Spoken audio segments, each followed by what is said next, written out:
Hello! This is Anna, the PrettyShepherd, and today I am here to talk about folk floral kerchiefs. Indeed, today I will talk about where to find them, how to approximate their age or value, how to find haggling points, and also how to take care of them, including cleaning, mending, and storing them. But first, I want to celebrate the recent growth of my channel. I don't know if you noticed, but my channel has recently surpassed 25,000 subscribers.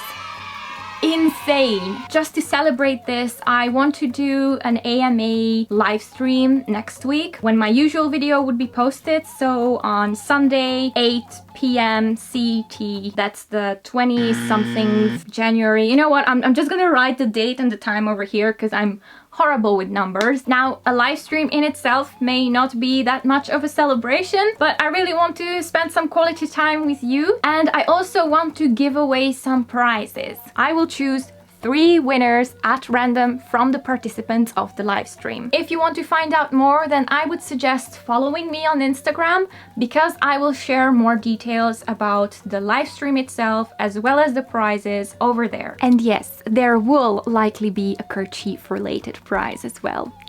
That's all I wanted to say. Let's get back to the topic at hand. Folk floral kerchiefs. We all want them. They're very much sought after, and a lot of you in the comments and even over at my Instagram constantly ask about where I come by these kind of beautiful folk kerchiefs. So I'm just going to start off with my number 1 topic. Where do I find them? Now, I usually buy mine from 2 main locations. The first one are flea markets, and in my area you can often find folk costumes being sold on flea markets, but it is a bonus point if you have a knack for haggling, so that way you can make sure that you don't pay too much for certain items. And then the second option that I most often buy them from are secondhand stores, so like thrift stores, but more the worn down kind, so like charity stores, you know, the kind that doesn't really carry brand items. They have a lot more old people clothing. These types of kerchiefs were actually worn by our grandmother's generation, and that way they can actually likely end up there, like old people clothing. The bonus with these kind of charity stores or secondhand stores is that you don't have to haggle. It's not even polite to haggle over there. You can just go and pay the face value of those items and carry them home with you. Now, you could also try places like vintage stores or antique stores that also carry clothing, or perhaps the online counterpart of these, auction sites or Etsy, but I personally avoid them because I have the other 2 options of flea markets and charity stores. I just prefer those partially because the selection of items over there is a lot less niche and a lot less curated, so the prices tend to be lower as well. Whereas in vintage stores and antique stores or Etsy sellers who niche down on this type of things, they spend a lot of time and effort collecting these things, so obviously they have to raise their prices just for it to be profitable for them. And from the seller's point of view, that's perfectly understandable.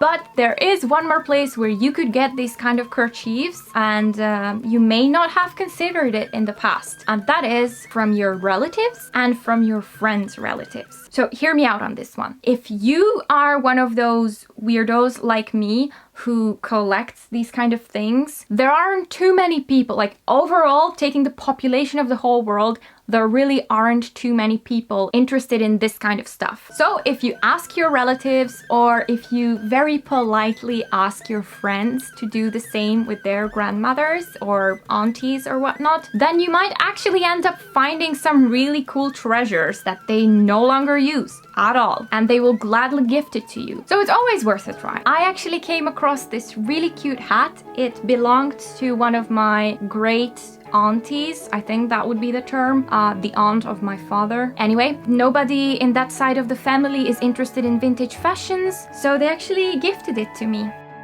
and it even has a sister. And to be honest, they were really happy to find out that I would actually be wearing them. Now let's move on to determining the age of these kerchiefs. So if you find something in a store and you are contemplating on buying it, it is really important to find out the age of the kerchief for two main reasons. First of all, so you will be able to determine the actual value of it and not buy it for 10 times more than what it's worth. And second of all, which may just be like the way more important part, to know how you should be taking care of it. Obviously, the older a piece of textile is, the more careful you have to be with it. There are a couple of points of view that you need to consider when you're determining the age. First of all, and perhaps the easiest of all, if you have even the tiniest bit of experience with textiles, is determining the fiber that it's made of. So most of these kerchiefs are actually made of wool, but the more modern ones are of course made with a blend of synthetic and wool, or just plain synthetic like acrylic fiber, or even just poly something, whatever they're called. Obviously, if it's a plastic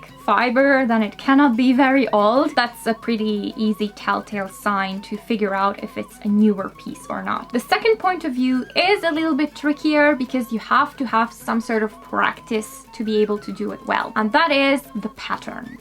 The designs of the flowers and how they are printed onto the fabric and the shapes of it, they can tell you a lot about the kerchiefs. As I said, this one does require some sort of practice, but you could get better at it even just by searching for original folk kerchiefs. Things like Russian shawl, folk floral kerchiefs will give you a lot of good images to just kind of take in. You just have to develop an eye for determining newer patterns from older ones. Okay, so I'm just going to give you some examples here. This one is definitely an older pattern. I can feel the fabric as well. It's very nice wool. I just sort of know the shape of the flowers and I can recognize that this one is an older one. However, this one over here, I would even dare to say it's probably from the 70s or the 80s. It doesn't seem like it's 100% wool. It probably has some sort of synthetic fiber there as well. I don't mind though, like it's one of my favorite kerchiefs to wear. So it can still be beautiful even if it's not a very old one. And then this one is absolutely a very, very new one. This one I got as a gift. It's probably from the 2000 teens. Yeah, you can recognize this pattern because this one is a very popular one and they've made these type of shawls in every color palette ever. Does that mean that I don't like it? No, I love it. I still wear it a lot because I like the colors. So just because something is newer doesn't mean that it's bad. It's just good to be aware of its age, to be aware of its value and the way that you will have to take care of it. One more thing that I like to look for when I'm determining its value are holes. You hold it towards the light and that way the holes will shine through very evidently. These older woolen ones will often have moth holes in them, which is partially a good sign because it means that it's a good quality wool, but it also means that you'll have to mend it later on. Additionally, it also means that you have found a haggling point. So I'll have to start by admitting this. I love haggling. It might be a cultural thing because I'm from Central Eastern Europe and yeah, we like to haggle over here, but that's just partially true because I have friends who would be mortified if they had to haggle.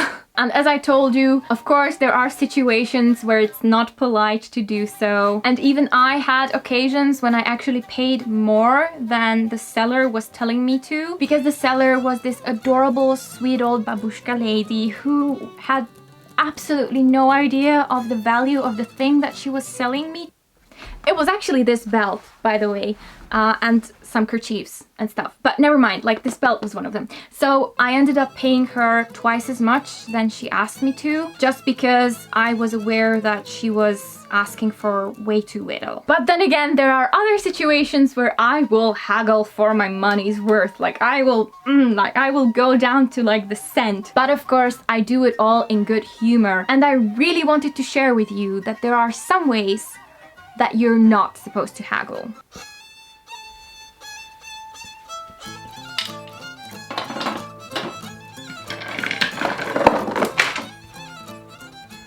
What is this supposed to be? How much for it, huh? That one's gonna cost you 10 money. You can't possibly be serious. This is maybe like worth 1 money at most.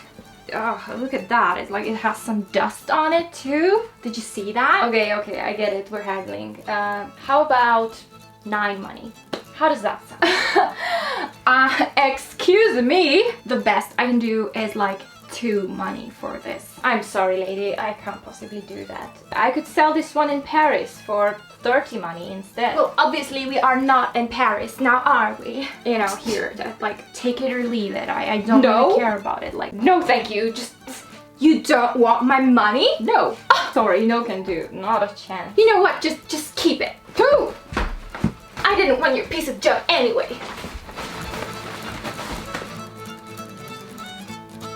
You little! So we don't want to see that in any sort of flea market or any situation. That's horrible. That went very bad. But of course, there are other, much more positive ways to do it as well. Hi. Hi.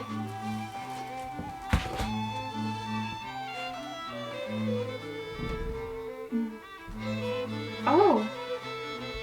Am I right to believe that this is made of cellulose? Yeah, it is. You have a good eye for it. So how much would you ask for it? It's 10 money. Ooh, okay. I don't know.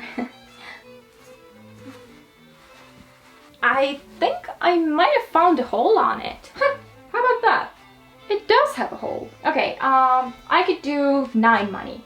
What do you say? I don't really want to spend too much today, so it's fine. I'm just gonna look for some other stuff as well. Hey, how about 8 money? How does that sound? I don't know, like that sounds a little bit too much for my budget right now. But maybe if we could settle on 7? Okay, fine. You have it for 7. Thank you so much. Thank you. And have a lovely day. Have fun using it. And might I add, you look lovely today. I think I've seen you in the previous markets as well. Yeah, you always look so folkloric. I love it. Aw, thank you. It's thrifted. And by the way, if you also happen to like my hairstyle, I have a video tutorial of how to make it. It's my everyday look. Well, it was nice meeting you. See you next month. Bye there. Bye-bye. See? Haggling is easy. It's just sort of a friendly conversation. You don't have to get angry if you don't end up getting what you want. You can just say, no thanks. I'll just walk away. Oh, I feel like I could talk about haggling and like haggling tips for much longer. So if you want like a separate video about that, then please leave me a comment below so I know that you're interested in that. Okay, let's move on to my next main point of this video, which is taking care of your kerchiefs. Now that you've managed to identify the fiber, the age, and also probably the fragility of your kerchief, you can decide if you are going to wash it or not. Oftentimes, the older kerchiefs will have a funky smell, but it's really not always worth it to wash them. So be warned that my washing tips from this point onwards are only for the kerchiefs that are newer or they're in better condition and they can take a little bit of strain. Note that I said a little bit of strain. We never want to put too much strain on these beauties, ever. The way to wash these kerchiefs is, first of all, to select them by color. If you have some very strong colors like red and blue, believe me, you do not want to mix those up in the same water. You don't. Unless you want to end up with 2 purple kerchiefs or like poop brown kerchiefs, because that can happen too. Anyway, you'll have to separate them by color, even by shades of color. So like if you have like a paler pink one, I would suggest just washing it separately, and it's not such a big deal. You're not going to use all that much soap or product, and you're not going to use all that much water either. So it's really not worth it to skim out on using more water. I mean, there's not much to gain from mixing them up, maybe like 2 extra minutes of your life, but with YouTube and TikTok around, I don't think it's that 2 minutes that is going to make a difference for any of us. So I will let my kerchiefs soak a little bit in cold water. Always use cold water. And then I will just apply some soap to it, gently. We don't want to rub it too hard. It's probably not very dirty to start with. Then you can rinse it in the water and rinse it with another round of clean water, or 2 or 3 or as many as you need to get the soap removed from it completely. As you are rinsing, you will be able to tell from the color of the water if the kerchief was dirty or if it's just leaking color. Because if it's dirty, the water is kind of this mucky brown color, but also the foam from the soap is brown as well. Whereas if it's just leaking color, the water will have the color. And I mean, if the kerchief is brown, it is going to be brown or red or blue or whatever color is leaking from it. But the soap bubbles themselves will still stay white. If it looks like your kerchief is kind of dirty, then you can give it another round of soap or 2, depending on how dirty it was. Now here comes a super important bit. Don't ever wring your kerchiefs. Ever. Don't do that. Don't. Never. Never, ever. That will annihilate your fabric. And you might tell me, Anna, that kind of sort of sounds like you talk from experience. Ha! For once, I do not. It's my mother's experience.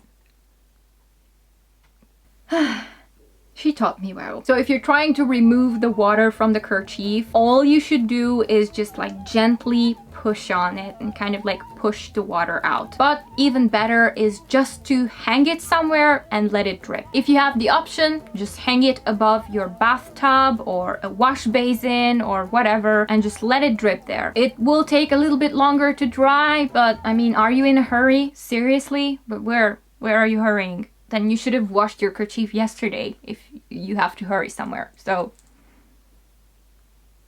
time. But before you would hang it to drip and dry, I would suggest placing it in the tiniest amount of water, as much as will like cover the kerchief itself, and pouring a dash of fabric softener in there. That way your kerchief is going to smell nicer. As we all know, old things sometimes smell of mothballs and it can be difficult to remove that. This will help, but this will also help if it didn't have a funky smell to start with. It's just going to smell nice, and who doesn't want that? So you have hung your kerchief, it has dripped, it has dried. Wonderful.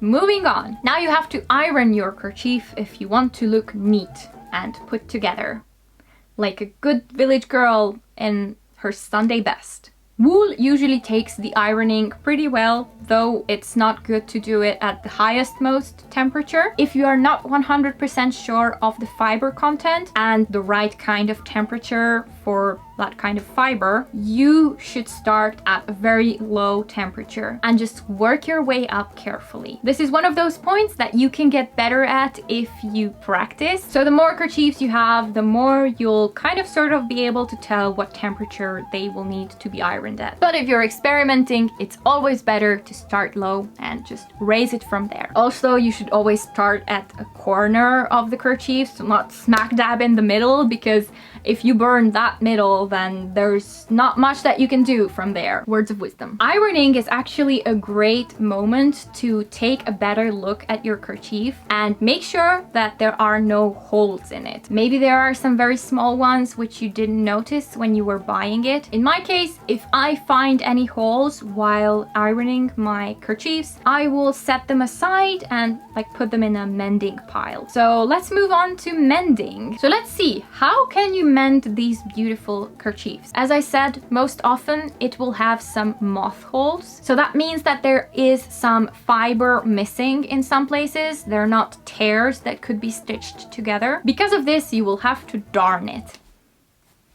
Darn it.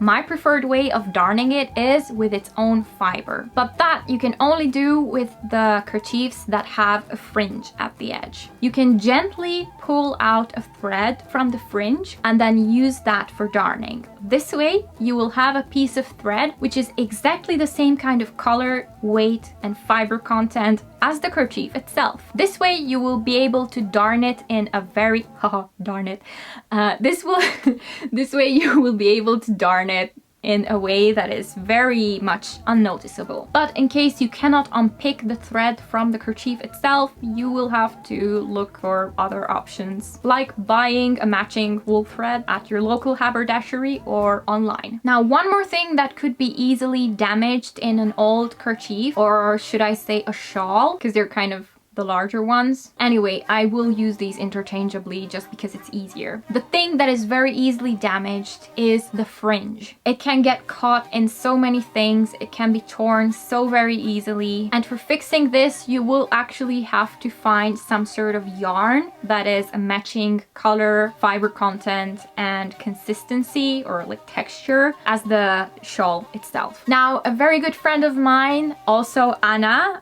over at Avilhoesa. God, I really hope I said that right. Has already made a very cool YouTube video about how to add fringe to your kerchiefs. Now, in her video, she takes a brand new shawl and adds the fringe herself all around the shawl. But if you have a shawl that has a torn fringe, this is also the way to fix it, of course. So you can check out her video over here. And she also has videos about how to tie a kerchief around your head or around your torso. They're really awesome. Do check that out if you're interested in this kind of thing, and since you're watching this video, you probably are.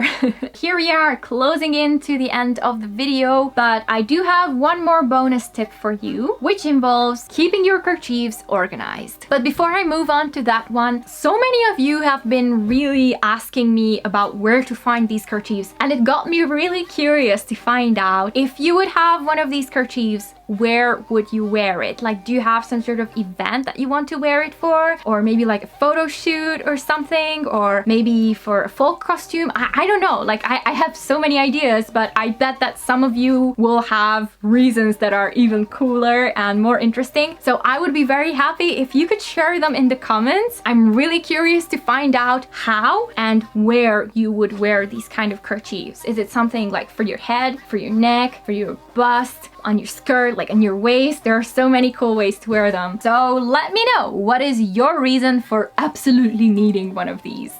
Sorry, I'm just really curious. But let's move on to how I store my kerchiefs and how I keep them organized. So I, just like many others in the world, have come across the work of Marie Kondo. I really like her views on minimalism. I'm not a minimalist, like I strive. Hapti Benny. Titam, non mi van. Tu söks mig. Ideös. Jag ger dig det. Look at Mr. M. He's been such a bully recently, but, you know, it's so hard to be angry at him. Or any of my cats, really. You're mean. Right?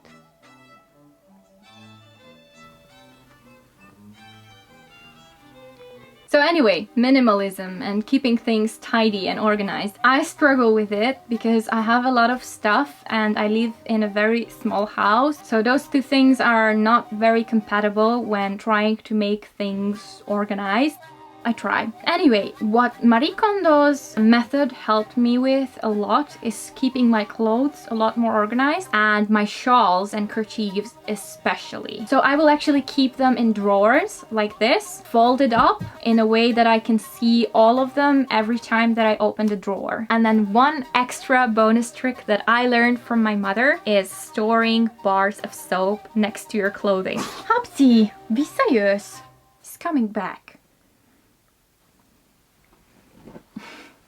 So the bars of clothing don't only keep your clothes smelling nice, they have the potential of keeping moths away as well, because critters like that really don't like strong smelling things, so they are a lot less likely to go near scented soap. And I mean, you need soap. You are likely to have spare soaps at home, just so you don't run out of it, you know? But then if you have them, why not store them next to clothing and give them an extra purpose? I will be honest though, I probably have enough soap for the following 10 years or so. But it's not like they have an expiration date or anything. Anyway, those were all of my tips and tricks regarding kerchiefs.